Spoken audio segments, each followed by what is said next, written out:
dia, boa tarde, boa noite, não sei qual horário que vocês estão vendo. Essa é a primeira, segunda, terceira aula. Eu sou o professor Sinclair, eu sou formado em Geografia na Universidade Estadual de Londrina.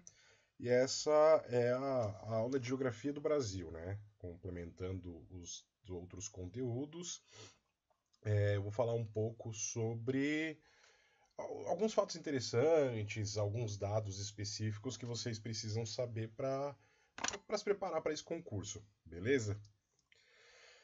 Vamos lá, vamos falar então sobre o Brasil, né? A área dele são 8 milhões e 516 mil quilômetros quadrados. A população em 2022 está estimada em 213 milhões de habitantes. Essa população ela vai mudar porque vai ter censo agora em 2022, então os números oficiais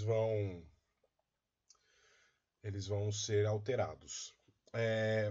O Brasil é um país de dimensões continentais, ou seja, ele é muito grande. O Brasil é tão grande que a área dele é quase ao continente europeu, para se ter noção, que no mapa parece imensamente grande, mas é por conta de distorções. Ele é um pouco maior que o Brasil, né? O continente europeu tem um pouco mais de 10 milhões de quilômetros quadrados, enquanto o Brasil tem 8 milhões e meio. Não é uma diferença tão grande. Por isso que é possível, em poucos dias, muita gente viaja a vários países da Europa. É a mesma coisa que você viajar vários países, vários estados brasileiros no mesmo dia. Nosso PIB é de 445 trilhões de dólares, 1 trilhão e 445 bilhões, uma economia forte e grande. E a capital do Brasil é Brasília, né? Eu não vou me atentar muito em detalhes. Os estados, né? São 26 estados mais o Distrito Federal, totalizando 27 unidades federativas. Qual é a capital de Tocantins? Não, isso daí não é tão relevante para o concurso. Mas vamos lá. E aí, eu vou primeiro falar dos aspectos físicos, apesar de não ter uma dicotomia tão grande, eu vou falar primeiro dos aspectos físicos e depois dos aspectos sociodemográficos e de certa forma, cruzando entre eles, né? Sempre abordando alguns dados importantes. Primeira parte que eu vou abordar é a parte da hidrografia mesmo, né? A hidrografia, ela Brasil, essas daqui são as bacias hidrográficas brasileiras, mas não tem como você separar relevo, hidrografia e clima e vegetação, porque são elementos que se complementam, né? Quando eu falo, não é só vegetação, mas toda a biosfera, toda a parte biótica de um determinado local. Como vocês podem ver, em verde escuro, a região amazônica ela é a maior, né? Esse daqui é todo o rio Amazonas. Eu vou pedir para vocês se atentarem a esse detalhe aqui do rio Amazonas. Na verdade, o rio Amazonas ele está aqui, né? Mas se atentem a essa falha. Aqui, o maior rio brasileiro, que é o rio, ele é exclusivamente brasileiro, que é o rio São Francisco. Aqui você tem a bacia hidrográfica do rio Paraná. O rio Paraná que nasce em Minas Gerais e ele passa outros, né, ele atravessa outros continentes. Mas dá uma olhada aqui, aqui a gente vai ver onde são os Pampas. Aqui a bacia do Araguaia e Tocantins, a ilha do Bananal, que é a maior ilha fluvial do mundo, a bacia do rio Paraguai, que é onde está hoje o Pantanal, que é quem abastece o Pantanal, que tem sofrido bastante por questões ambientais nos últimos meses. E dando sequência, vamos lá, parte do relevo. O relevo, talvez vocês, quem lembra de região urbana, fala do Planalto Central, a região de Brasília. Isso é uma classificação muito antiga do Haroldo de Azevedo, que é o Planalto Central é Brasília, tem a planície amazônica, enfim. É uma classificação dos anos 40. Essa que a gente utiliza, ela já é um pouquinho mais recente, ela tem 30 anos, ela é do começo dos anos 90, é elaborada por Jurandir Ross, que é um geógrafo, e nela ele detalha especificamente, lembra que eu falei do rio Amazonas? Vamos lá aqui, ó. né? O Rio Amazonas aqui, e olha só que interessante, essa daqui é a planície do Rio Amazonas, então tudo está interligado. Você tem aqui 21, é a bacia periférica da Borda Leste, o 3, que é o Planalto Chapada da Bacia do Paraná, então aqui é a bacia do Paraná, ela é bem grande, por conta do Rio Paraná, é, e essa classificação do Rosa ele leva em consideração tudo: serra, planalto, planície, depressão, tudo o que um país com dimensões continentais pode ter. Se você agregar ao relevo, talvez alguns conheçam essa classificação aqui dos domínios morfoclimáticos do Absaber. É uma classificação dos anos 70 e ela tem relação não só com porque é morfoclimático, por conta do relevo, do bioma e do clima. Então é interessante saber isso a título mais de curiosidade, mas você pode ver que não muda tanto. Se a gente comparar, eu vou apresentar já os biomas para vocês no próximo slide. A gente tem aqui o, o bioma, o domínio amazônico, o cerrado, a caatinga, a floresta de araucária, mares e morros e pradaria. Aqui são os pampas. Mares e morros e araucárias é a Mata Atlântica. O cerrado ele é bem maior que isso, né, em bioma. Aqui são as zonas de transição, então para quem viaja de carro, você consegue notar a zona de transição. Quem sai aqui de Brasília e vai pro Alto Xingu ou, sei lá, vai para Belém de carro, vai cruzar a parte da Amazônia e vai notar que aqui começa o tipo de vegetação ele começa a mudar. Vamos lá, dar continuidade aqui aos biomas, né? A relação entre os mapas e os biomas amazônico. É interessante falar que aqui ó, é uma zona de transição pro Absaber, mas aqui é o bioma do Pantanal. E se a gente pega o mapa das bacias hidrográficas, aqui o do Rio Paraguai, para você ver que tem tudo interligado, é tudo relacionado. Por isso que você não consegue separar os estudos disso, é tudo interligado. Aqui ficariam as pradarias, né? Mas aqui que é o Pampa Gaúcho. O Pantanal, que nada mais é do que a junção de todos os biomas, tudo se concentra aqui: Amazônia, Cerrado, Mata Atlântica. O Pampa ele vem um pouco aqui para a Argentina, por uma questão de latitude, clima, enfim, uma série de interferências que sobe, que soma, e tudo se concentra aqui no Pantanal. O Pantanal nada mais é do que o grande funil de bioma brasileiro. Lembrando que isso daqui só está mostrando o Brasil, né? Mas todos os biomas eles acabam atravessando o continente, com exceção da Caatinga. A Caatinga é o único bioma que é exclusivamente brasileiro. E né, o próximo, a gente já vai ver que também tem mais uma relação, que é em relação à classificação climática do Brasil. Vamos lá, bioma, caatinga, o clima aqui tropical seco. Que é o sertão nordestino, interior do Nordeste, baixa, baixo índice de pluviosidade, predominantemente é bem quente e bem seco. E por que ele é quente e seco? Porque aqui onde é o litoral úmido, que tem os mares de morros, você tem o planalto da Borborema, que impede que a umidade que vem do Oceano Atlântico adentre no continente. E isso faz com que o clima seja bastante seco. Lá no Nordeste eles falam que se chover até São José,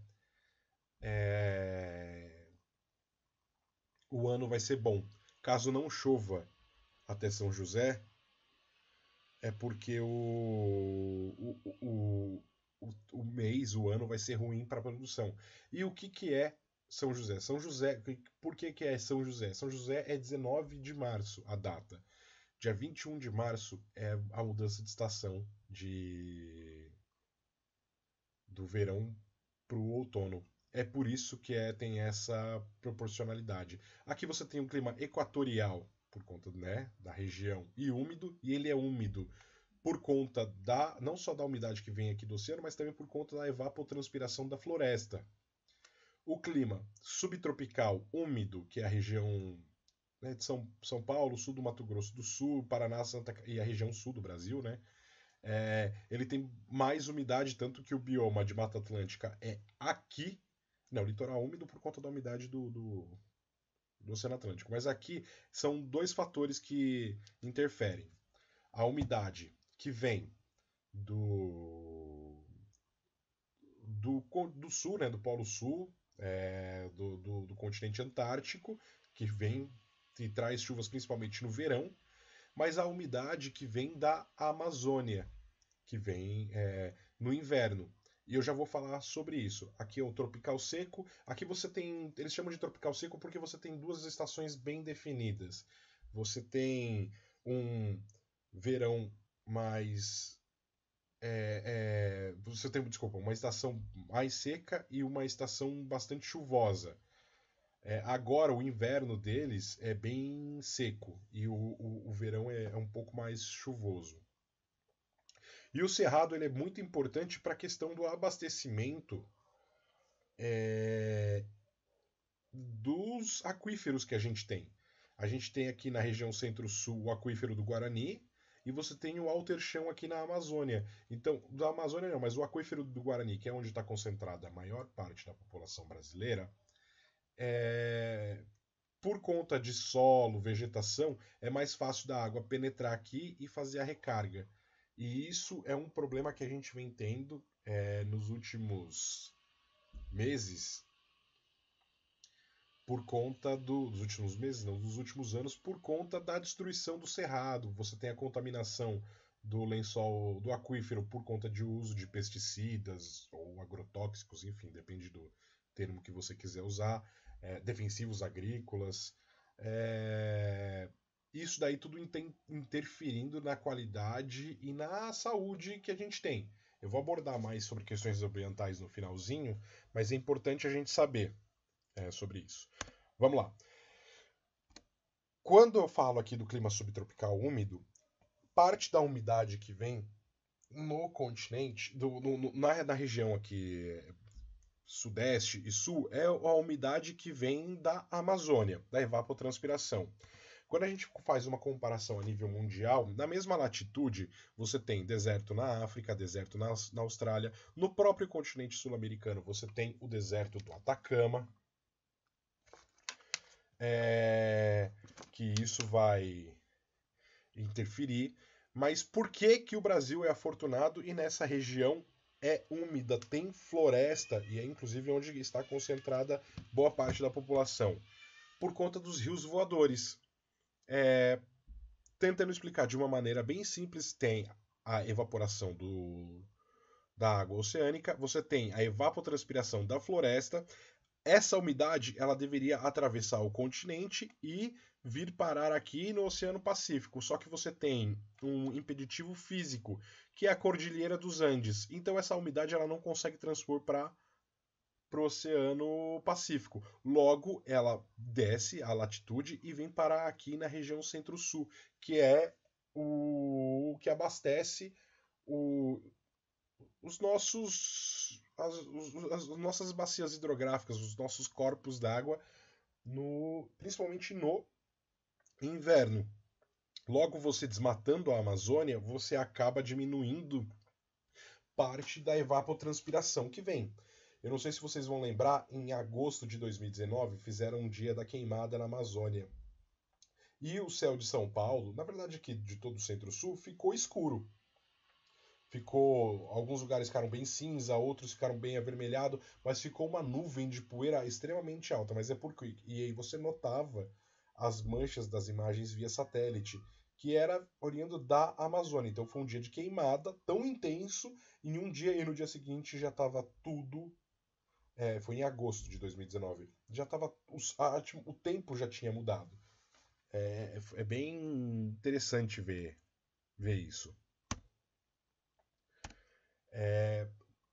qual que é a importância de se preservar a Amazônia? Aqui é onde está concentrada, na região sudeste, é onde está concentrada a maior parte da população brasileira. Só o estado de São Paulo tem aproximadamente 40 milhões de habitantes, o que dá 20% da população brasileira, quase 20%. A metrópole da região metropolitana de São Paulo tem 10% da população brasileira, são 20 milhões de habitantes. Então é uma área com uma concentração populacional muito intensa. E aí, aproveitando que eu estou falando de população, vou mostrar aqui a evolução da população brasileira. E quando eu falo evolução, é no sentido de crescimento. Isso daqui são censos demográficos que foram realizados. Até 1920 não tinha IBGE, então a partir de 1940 o IBGE é criado aqui em meados da década de 30. A partir de 1940 é criado o IBGE. E aí dá para notar que você tem, de 1872, uma população de aproximadamente 10 milhões de habitantes. Aqui, como o último censo foi em 2010, então a gente só tem até 2010, mas a estimativa é de 213 milhões hoje. Você tem um crescimento em 140 anos aqui de 20 vezes a população brasileira. É um crescimento muito alto. E isso é relacionado à melhoria na qualidade de vida. Antigamente nascia muita gente, mas também morria muita gente. Você tem um processo migratório muito alto. Claro que eu vou falar isso também posteriormente, mas aqui, por mais que a expectativa de vida aqui fosse, sei lá, 30, 40 anos, não significa que o ser humano, tem 30 anos, ele é velho. Não, é porque você não tinha saúde, você não tinha conhecimento científico para que você conseguisse ter um prolongamento da população. Coisa que hoje a gente tem. Antigamente, em 1900, se você fizesse um corte na mão, se você não tratasse, um abraço, você morria. Hoje não, um corte você sabe que todo o procedimento que deve ser feito, dependendo até ser encaminhado para o hospital. E agora é interessante ver que a população, o número de homens no começo do século passado, em 1920, ele era homens era maior do que as mulheres. Em questão de expectativa de vida, as mulheres vivem mais, por inúmeros fatores. Porque o homem morre mais cedo, porque é mais negligente, não cuida da saúde. A mulher não, ela desde cedo ela é orientada a procurar médico, posto de saúde, a fazer tratamento, a buscar tratamento, se cuidar. O homem não. O homem ainda tem muito preconceito em relação a isso. E é por isso que a população feminina, além de ter aumentado, as mulheres elas vivem mais. E isso interfere. É só comparar o número de mulheres idosas acima dos 80 anos e o número de homens idosos que chegam, né, numa expectativa. Eu falo 80 anos porque a população brasileira está quase chegando nessa faixa hoje populacional. Aqui o gráfico, então, você tem homem em azul, mulher em vermelho, e se você somar os dois, dá a população geral, que é essa linha. Desculpa, homem azul, mulher em laranja. A linha vermelha é a população total. Se você colocar aqui por cima, você vai ver que chega nesse ponto. Atrelado a isso, a gente tem também uma questão de mudança, né? Você vê o crescimento populacional, mas você também vê a mudança no cenário. O Brasil ele sofreu um processo de urbanização único no mundo. Por que único? Vamos lá, 1960, vamos pegar 1970, que tinha a Copa, a música 90 milhões em ação, então a gente tinha mais ou menos 90 milhões de habitantes. Em 1900, opa, voltei no slide. Em 1970, ainda você tinha 55% da população brasileira vivia na zona rural, enquanto 45% vivia na zona urbana. É que esse gráfico só pega de 1960 para cá. Mas que é quando começa efetivamente o processo de industrialização brasileiro. Ele começa, na verdade, em 1930, e aí você se pega dados mais antigos a um cruzamento, que se fossem duas linhas, o X é mais ou menos aqui entre 73 e 75. Você tem esse X. E hoje, facilmente, a população brasileira está ali na faixa de 83%, 85%, vivendo na parte urbana. Você quase não vê as pessoas morando na zona rural. Mas por quê? Porque isso é atrelado ao processo de industrialização que a gente tem. E a concentração também, né? A concentração, onde está a população urbana brasileira? Aonde está? Qual é as regiões mais urbanizadas? Vamos lá. Densidade demográfica, e isso exemplifica. A região mais urbanizada é a região de São Paulo. Então você tem São Paulo, Rio de Janeiro, aqui Curitiba, Belo Horizonte, Brasília, o Nordeste, Salvador, Recife, João Pessoa. Todo o litoral brasileiro ele é basicamente urbanizado, mas porque historicamente sempre foi. Os portugueses chegaram no litoral. A mudança de Salvador como capital para o Rio de Janeiro é porque em Minas Gerais foi descobertas pedras preciosas e aqui é mais fácil o acesso, né, para o mar para poder fazer levar o ouro que era explorado no Brasil. Tirando aqui Manaus, Porto Velho, aqui em Rondônia, esqueci a capital não, aqui é Boa Vista, aqui é Porto Velho. Nossa. Enfim, professor de geografia errando o nome das capitais, normal. Tirando algumas cidades, algumas regiões metropolitanas que têm uma concentração urbana, aqui é por conta da Zona Franca de Manaus, enfim. Você não tem tanta urbanização aqui. Aqui é por conta da floresta. Vamos voltar lá no mapa dos biomas. Aqui, ó, bioma amazônico, floresta amazônica. Ah, mas aqui também era floresta, mas foi tudo devastado. Né? A Mata Atlântica ela foi toda derrubada. Quase não resta nada da floresta de Araucária. Então vamos falar assim, essa derrubar e acabar com a vegetação, ela faz parte do desenvolvimento. Talvez, não sei. Vamos pensar nisso no final. E aí, o que isso afeta, né? Por que a concentração? Aqui está concentrado mais de 70% da população brasileira no litoral. Porque é comum. Aqui a gente tem os impeditivos físicos, climáticos, enfim. Mas isso faz parte também do processo de evolução e transformação do rural para o urbano. E esse processo ele ficou mais intensivo a partir da primeira metade do século XX. O processo de industrialização ele foi mais forte. Sobre os processos de industrialização no Brasil, a gente tem a primeira fase, que é de 1500 a 1808. É uma primeira fase que, para quem lembra das aulas de história, não foi o que eu falei, mas nas aulas de história do colégio, a primeira fase, esse daqui é o período colonial, Brasil colônia. Por isso que você não podia ter indústria. E o que acontece em 1808? A família real portuguesa, fugindo de Napoleão, desembarca no Brasil. Logo, para que atendesse à necessidade da corte portuguesa, você precisava de indústria. Então você começa as primeiras manufaturas, as primeiras indústrias têxteis. Mas assim, era um processo de industrialização bem simples, digamos assim, se é que pode ser chamado de industrialização.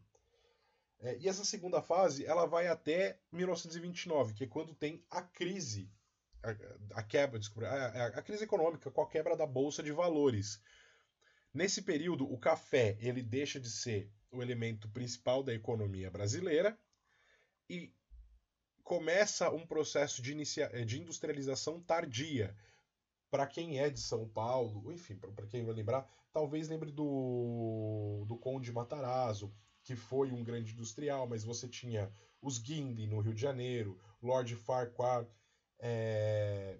o Martinelli, são os barões do começo do século XX que iniciam um processo de industrialização.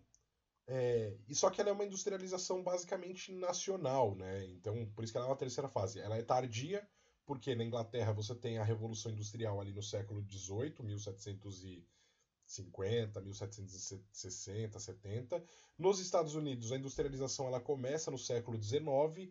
Estados Unidos, França, Alemanha, esse processo de industrialização, e você só vai ter industrialização no Brasil no século XX.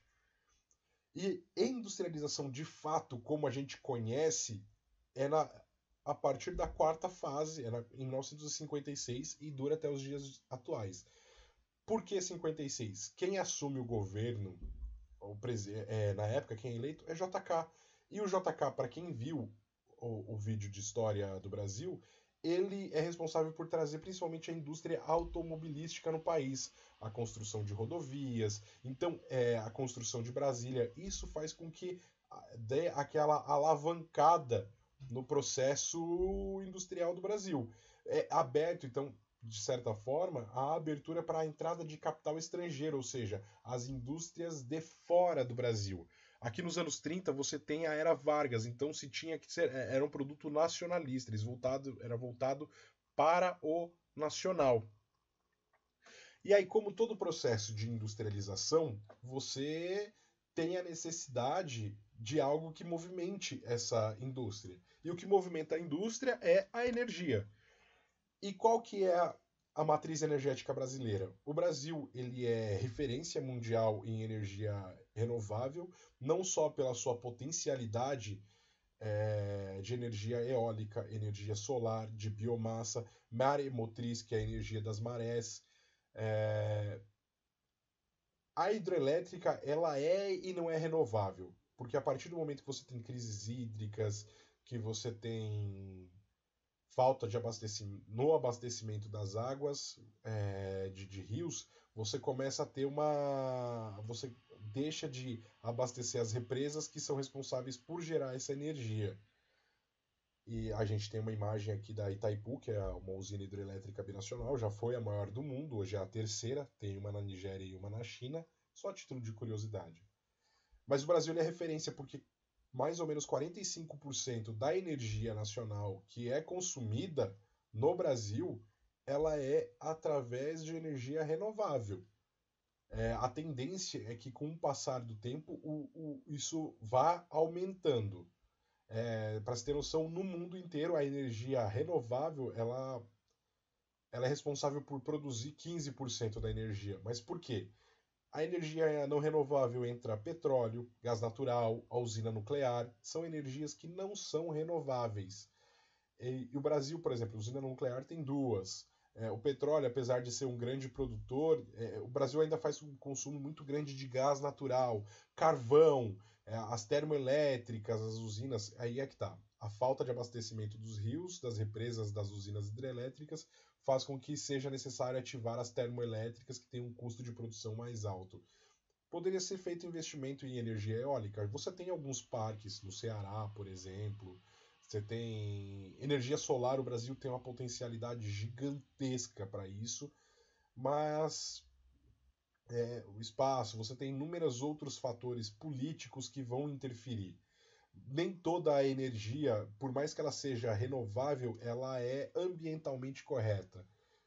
Talvez a menos nociva, a menos pior, digamos assim, é a energia solar, que você consegue instalar em prédios, em qualquer lugar você consegue fazer instalação. A hidroelétrica, você precisa represar uma área muito grande, então você pode acabar com a vegetação, você acaba com espécies vegetais, animais de um determinado local para produzir energia. A energia eólica, o agravante dela é a questão dos ventos. Os ventos, eles são um fator que... O ruído que é causado, né? São torres gigantescas de mais de 50 metros de altura que fazem a geração. Então é como se fosse um ventilador gigantesco de 50 metros ligado. Então imagina vários ventiladores ligados em fileira, próximos, o ruído que isso não causa. E a energia não renovável, como petróleo, gás natural, enfim, o agravante dela é a questão da poluição, emissão de gás carbônico, é um fator que altera o clima, mesmo que em condição local, né? Você tem São Paulo, que é uma ilha de calor, né? Nos principais centros urbanos são ilhas de calores. Você tem a diferença de temperatura para quem vai, por exemplo, numa cidade bem no centro, meio-dia, onde num lugar que não tem muita árvore, enfim, no verão. Ah, tá fazendo 32, 33 graus. E você vai na mesma cidade, no mesma altitude, um lugar de mata fechada, alguma reserva estadual, a temperatura, dependendo, cai ali 6, 8 graus, mas por conta da evapotranspiração, da umidade, do, do que o índice de refração de luz solar pode causar. E aí faz com que o ambiente seja mais fresco. E por que, que a energia ela é tão importante? Porque ela vai afetar, né, o processo de industrialização e as principais atividades econômicas no Brasil. A gente pode classificar atividade econômica em três setores: o primário, o secundário e o terciário. Primário, mineração e, e agricultura. Qual que é o problema? Apesar de ocupar a maior parte do território nacional, ela não não é a principal força. Assim, é que o agronegócio porque tudo é relacionado ao agronegócio. Quando você compra um produto, sei lá, um açúcar em cristalizado ou açúcar refinado, ele é um produto do agronegócio, porque o agronegócio ele envolve a cadeia de produção desde a plantação até a chegada do consumidor, né, no consumidor final. Mas você tem mineração, o Brasil é muito forte em mineração. O setor secundário é a transformação dos produtos que são retirados ali do solo, né, dos produtos primários, como por exemplo a, sei lá, deixa eu pensar aqui, indústria têxtil, né, a produção de tecido. Você tem a produção de algodão, esse algodão vai virar roupa. Isso ele já foi mais importante, mas como todo país em desenvolvido ou em desenvolvimento, o setor que é mais economicamente mais forte, o que gera maior lucro, são o setor terciário, que é a produção de bens e serviços. O que são bens e serviços? É a questão da, por exemplo, quando você tem produção de energia, hospitais, hotel, é, algo que deixa eu dar um exemplo aqui de algo que é extremamente necessário, todo mundo consome e ele não vem de lugar nenhum do setor primário e secundário. Telecomunicação, informática, informação, internet, é um bem e é um serviço que você usa e ele é todo o processo, ele não passa por um processo industrial. É um serviço que ele, às vezes, nem sempre ele é tátil, você nem sempre consegue pegar ele. Então, por isso que ele é o que mais move, porque inclusive ele é caro. Dependendo do que você vai fazer, ele é mais caro. Hoje, eu não vou falar nem em questão de inflação, mas para você se alimentar, por que a internet, ela, sei lá, qualquer plano de internet básico aí custa R$ 100 em média? E com R$ 100 você consegue fazer uma compra, às vezes ali para uma semana, duas, dependendo da família. Dependendo da família, só alguns dias, dependendo do que consome, mas você consegue equilibrar, porque ele é mais caro, ele vai te atender por mais necessidades, né? Streamings, essas coisas são serviços que são caros. E tudo isso que eu venho falando, ele resulta nos problemas socioambientais que a gente tem no Brasil. E por que que o ponto final é o problema socioambiental? Vamos lá. Quando a gente destrói a Amazônia, vamos voltar lá para os slides. Quando a gente destrói a Amazônia, você altera o regime de chuvas aqui na região sudeste e sul. E por que, que a Amazônia está sendo destruída? Por conta da exploração e do avanço da produção, principalmente de soja. O Brasil, que tem uma potencialidade para produzir comida, e falam que o Brasil é o celeiro do mundo, na verdade a nossa soja ela é produto de exportação principalmente para a China, para alimentar animais na China. Claro que uma parte fica para alimentar os nossos também, mas alimentar a China, não só o Brasil. Cadê aqui? Então, é um problema que a gente tem. Quando você fala do impacto de mineração, essa é uma imagem de Brumadinho. Você não pensa em preservar o entorno, ou no caso de algo que foi negligenciado, tiveram inúmeros erros, você pode ter os acidentes, os acidentes causados e ceifando. Você acaba com a biodiversidade. O rio Doce, que antes era Vale do Rio Doce, depois ela virou Vale. Mas o Rio Doce é um rio que muita gente sobrevivia desse rio para produção. Você acaba com a biota, a vegetação no entorno. Claro que ela vai se recuperar? Vai, mas vai levar muito tempo. A natureza ela se recupera. E o mais importante, você com acidentes assim, você acaba perdendo inúmeras vidas. Esse é o grande problema, né? Vidas humanas. São pessoas que trabalhavam ou que às vezes estavam na região porque algum familiar dependia daquilo e acaba vindo a óbito, mas por conta de uma negligência de uma empresa. E tudo isso faz parte do quê? Do processo de industrialização.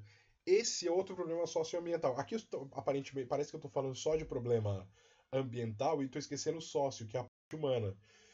Mas vamos lá, qual que é o problema do impacto da urbanização? Vamos lá, vamos voltar para o mapa da densidade demográfica. Aqui, a região mais desenvolvida industrialmente, você tem um grande crescimento populacional. Atrelado, vamos voltar aqui também para o gráfico da evolução da população urbana. Então a população deixa de ser rural, vai para os grandes centros. Os grandes centros nem sempre têm como receber todo mundo de uma única vez. E aí o que você acaba tendo problema? Com questões de moradia. As questões de moradia é um problema que sempre, e eu falo sempre, desde Brasil Império, desde Brasil Colônia, é um problema que sempre afetou a população. Salvador, inicialmente, era para ter, era para ser, vamos falar assim, a capital da colônia, e era para ter 10 mil habitantes. Em 1500, antes do século XVII, ela já tinha mais de 60 mil. Ou seja, ela não foi planejada para comportar aquela quantidade imensa de população. O Rio de Janeiro, a mesma coisa. São Paulo, também, vilarejo pequeno. A cidade que eu estou aqui em Londrina, inicialmente era para ela foi planejada para ter 30 mil. Hoje ela tem quase 600 mil habitantes. Isso porque é uma cidade que não tem 100 anos. Ela é de 1934, então ela tem 88 anos. E desses problemas, né, socioambientais, você tem. O que a gente pode citar? Favelização é um problema socioambiental, porque as pessoas vão ocupar locais que são inviáveis de morar, insalubres, à beira de rios, e aí você tem contaminação do corpo d'água, você tem, num período de chuva mais intensa, você tem a enchente e a inundação. A enchente é quando ela enche a margem do rio. A enchente é normal. A inundação é quando chove demais e ela alaga, ele transborda. Pessoas que moram muito próximos ali aos corpos d'água podem acabar perdendo tudo. Ah, mas por que mora ali? Porque a cidade não comporta, você não tem planejamento para isso. O ideal é o poder público fazer, mas não tem como? Tem. É só você fazer uma política pública de qualidade? É possível, mas remanejamento é caro. Aí você vai mexer com zona de interesse, que é quem financia os políticos que foram eleitos. Às vezes a região ali ele está como uma área de especulação. Você tem pessoas indo morar em morros, em favelas, e aí também por conta de chuva, deslizamento, pessoas perdendo vidas. Você tem uma concentração populacional em bairros grandes, e aí essa concentração populacional, quando o ser humano começa a se concentrar de maneira muito grande e muito intensa, você tem os problemas de desafeto, e aí você tem aumento de violência, você não tem emprego para todo mundo, porque a partir do momento que tem uma oferta muito grande, as pessoas normalmente costumam migrar para aquele local. É só acompanhar o fluxo migratório no Brasil nos anos 60, nos anos 70. Muita gente. Não, esse é um exemplo, mas muita gente saiu do Nordeste para vir para a região Sudeste por conta da industrialização. Mas você teve outros processos migratórios. O Nordeste, no começo do século, no ciclo da borracha, na Amazônia, muita gente migrou para o Amazonas, para o Acre, por conta do que. Ah, é ali que tem emprego? Eu vou sair daqui, de um local que eu estou passando fome, e vou para lá. E às vezes ele sai e vai para o local e continua passando fome. Ou é extremamente explorado, trabalha em condições insalubres ou trabalhos degradantes, análogos à escravidão. Né? Quantos casos, quantas histórias a gente não ouve de mulheres que foram trabalhar em casas de família e lá não recebiam salário porque, é minha empregada? Não, você não é empregada, você é quase da família. E aí ela mal tem dinheiro para mandar para os filhos, ou vem a família inteira e trabalha 12, 15 horas. Por mais que você tenha leis, você não consegue atender todo mundo, você não consegue fiscalizar todo mundo. Esse é um problema que tem aumentado e tem aumentado cada vez mais. Com a pandemia, com a crise econômica que o Brasil vem vivendo nos últimos anos, você tem um aumento também de moradores de rua, pessoas que não conseguem se manter na em casas populares, às vezes Minha Casa Minha Vida, em conjuntos habitacionais pela Coab, às vezes casas que ele pagava um valor irrisório e ele não consegue mais pagar porque ele perdeu o emprego, não consegue mais o auxílio do governo, enfim.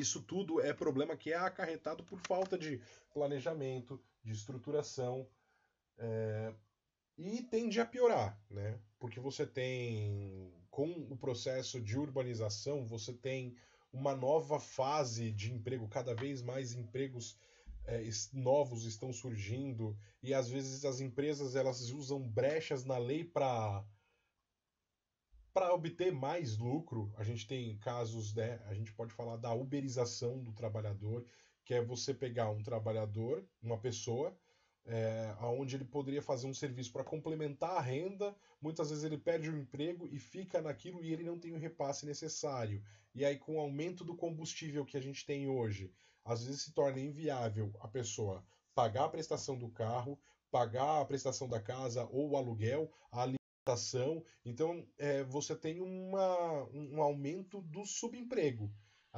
É o caso dos motoboys, que entregam comida por delivery, iFood, Rappi, essas coisas. Enfim, tudo isso é por conta de falta de planejamento urbano, planejamento industrial, cada vez mais um capitalismo mais informatizado e mais agressivo, se aproveitando de brechas que tem até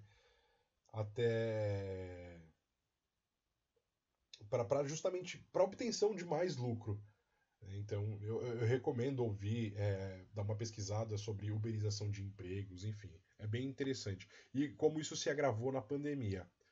Aí, para encerrar, eu vou abordar aqui só dois assuntos, porque assim, isso aqui é muito detalhado. Os principais eventos no Brasil e no mundo. Acho que talvez o grande acontecimento, essa imagem é bem específica, é a guerra da Ucrânia, que afeta a economia local, afeta a Europa, a questão de gás, você afeta aqui no Brasil, porque o Brasil compra fertilizante vindo da Ucrânia. Então você tem um aumento do preço do leite agora no inverno por conta da seca, o período de estiagem, mais o aumento do fertilizante, enfim. Aí o consumidor lá, o primeiro o produtor, ele tem que repassar esse custo para que ele não fique totalmente inviável. Ele acaba repassando para outras pessoas. E aí é aquela cadeia, né?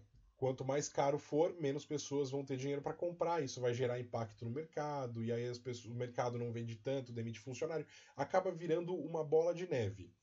E essa alta da inflação, que por mais que o Brasil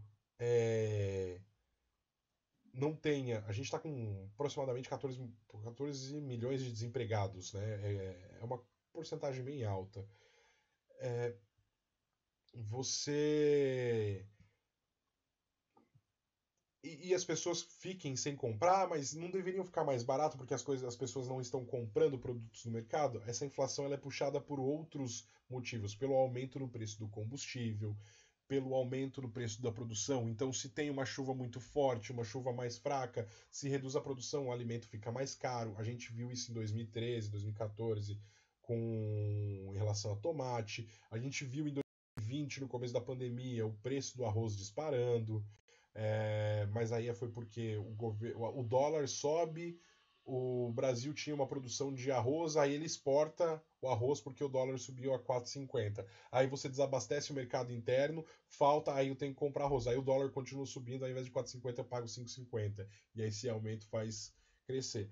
E aí o que eu recomendo nesse caso para acompanhar os principais eventos do Brasil e do mundo, as principais notícias, para se manter atualizado? Assistir jornal, procurar documentários, é, podcast. Podcast é uma ferramenta que cresceu muito. Não, eu não falo os podcasts esses de mesa, onde fica lá um entrevistado falando, não. Podcasts mais curtos. Eu dei 2 exemplos aqui. Tem o Café da Manhã, que é da Folha, de São Paulo.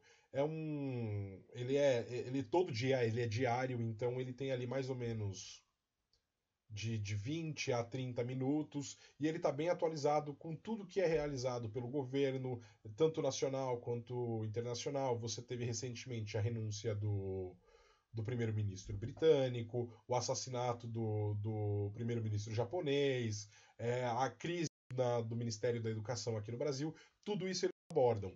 E tem um outro, aí esse você precisa de tempo, mas também tem nas plataformas de streaming, né, para você conseguir ouvir o xadrez verbal. O xadrez verbal, você, inclusive, quem precisar, tem site dele para conseguir baixar, quem não tem streaming, e ouvir. Eu recomendo ouvir ele por partes, porque dependendo do episódio, ele tem ali 2, 3, 5. Eu cheguei a ouvir episódios de 6 horas de podcast, assim, dividindo.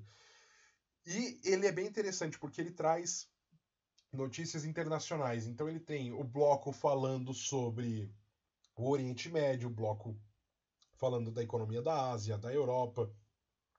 Como a gente está num período que tem uma guerra, é um ano de eleição, as coisas estão se transformando muito rápido. Então, para não ficar aqui maçante e eu ficar 6 horas explicando, aconteceu isso, isso, isso, eu estou trazendo as formas que vocês têm de buscar informações. Eu não gosto da mídia brasileira, acho ela tendenciosa, acho ela parcial. Tudo bem, você tem jornais estrangeiros no Brasil que é em português. BBC, Deutsche Welle, o Le Monde. São mecanismos de notícia. Você tinha o El País, mas o escritório do El País foi fechado. Mas você tem mecanismos de defesa, de pesquisa para saber como que a mídia internacional está observando e está acompanhando o país. É basicamente isso, né? Eu não tenho muito mais a acrescentar, até por uma questão de que só tá o áudio, não tem minha imagem, que eu ainda continuo com problema na câmera, enfim. Mas para não ter. Para não perder muito foco, eu recomendo essas pesquisas. E dá uma pesquisada em relação a clima, deixa eu pensar aqui. Em relação à urbanização, procura alguns vídeos sobre Milton Santos, processo de urbanização no Brasil e o de crescimento populacional, ele fala bastante. As questões socioambientais, você tem o Jurandir Ross, você pode falar clima, você tem o Francisco Mendonça, são pessoas que eles escrevem bastante sobre isso, beleza?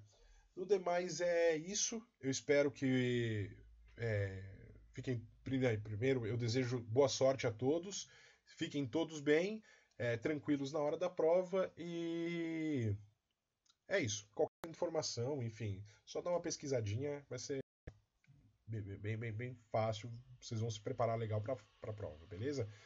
Uma boa sorte para todos.